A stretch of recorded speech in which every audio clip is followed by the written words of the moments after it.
But I want to emphasize one point to all Americans tonight.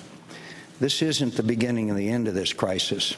This is the end of the beginning if we come out with a package that will keep these institutions stable.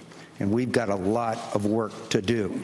And we've got to create jobs, and one of the areas, of course, is to eliminate our dependence on foreign oil. I think what we have to do, however, is have the President and the leadership set before our country exactly what we must do in the next decade if we're going to maintain our security in education, in economic growth, in development of natural resources. The Soviet Union is making great gains. It isn't enough to compare what might have been done 8 years ago, or 10 years ago, or 15 years ago, or 20 years ago. I want to compare what we're doing with what our adversaries are doing, so that by the year 1970, the United States is ahead in education, in health, in building, in homes, in economic strength.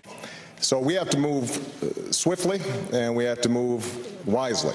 And I've put forward a series of proposals that make sure that we protect taxpayers as we engage in this important rescue effort. Number one, we've got to make sure that we've got oversight over this whole process. $700 billion potentially is a lot of money.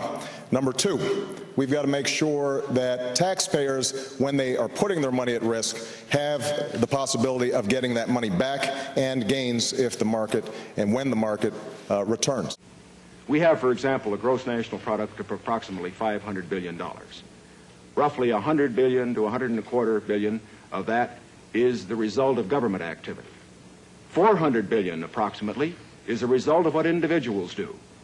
Now, the reason the Eisenhower administration has moved, the reason that we've had the funds, for example, locally, to build the schools and the hospitals and the highways, to make the progress that we have, is because this administration has encouraged individual enterprise.